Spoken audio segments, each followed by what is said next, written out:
am I nervous? Hello, I hope you're having a good day so far.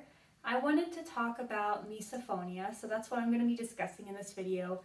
I have misophonia, so that's also why I'm kind of talking about it and what I've learned and what's helped me. But before I begin, let me just do a disclaimer. Triggers should not be shared.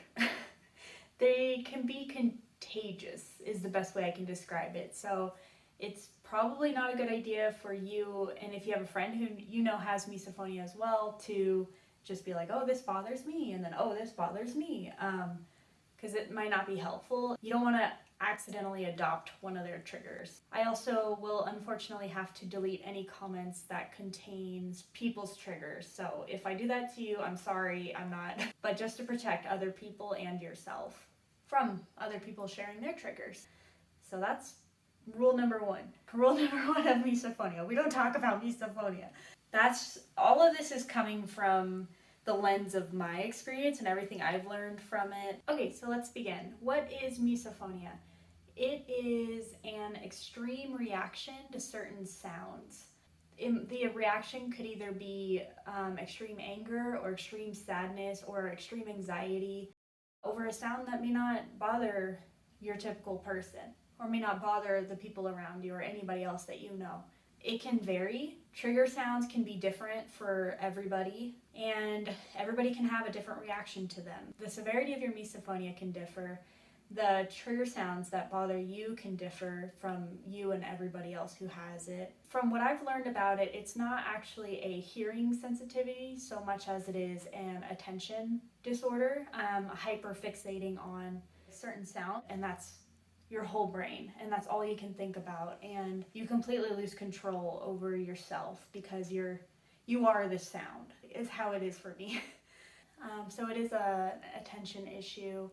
It's also similar to if you know how certain smells will immediately bring up a memory. It's similar to that, where like certain sounds will immediately bring up a reaction. Like if you smell something, some really good cooking, you're immediately going to be like, I want that.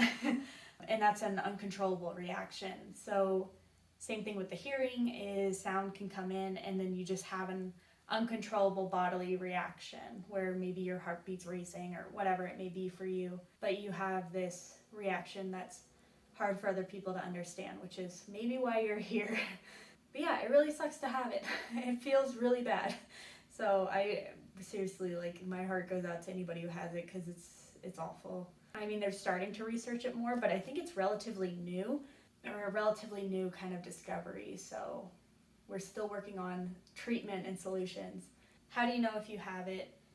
If there's a sound that every time it happens, you have like, this reaction that's like usually an uncomfortable reaction to it that nobody else it bothers, that's usually a clue. I've also noticed if it's really frustrating for you when you're focusing on a task and then somebody just interrupts you, if it feels like you're literally like taking Velcro, like your brain is like being ripped off of this thing that you were so focused on, that can also be like a little clue that you might have it. Those are the two biggest things I would say. There actually is a genetic marker. I forget which one it is, but there is on your genes. I did the 23andMe like health kit, but if you do that, there actually is a genetic marker for misophonia, and I have that marker. I didn't take the test for that reason, but I found out later that 23andMe had that report. That's another way you can kind of check to see if you have the gene. That would increase your chances of having it. Not necessarily meaning you do have it, but it's a clue. If any of your family has it, it can be genetic and hereditary. That might be something to pay attention to. If you know one of your parents have it, then there's a chance that you do. Another way that you can find out if you have it is to get diagnosed. Make an appointment with a psychiatrist. See if they diagnose you with misophonia or a different thing. I already knew I had it. Already knew. And then I saw the 23andMe genetic like marker that I had for it. And then I got officially diagnosed this year with it. So those are the ways that I knew. You can self-diagnose sometimes if you have the more severe cases. In my experience, triggers have gotten better and worse over time. There's a lot that helps and hurts it. Factors that have helped my misophonia. If you have misophonia, there's a good chance you already own a pair of headphones. I have this pair of gamer headphones that are just like amazing. I should actually go grab those. One moment.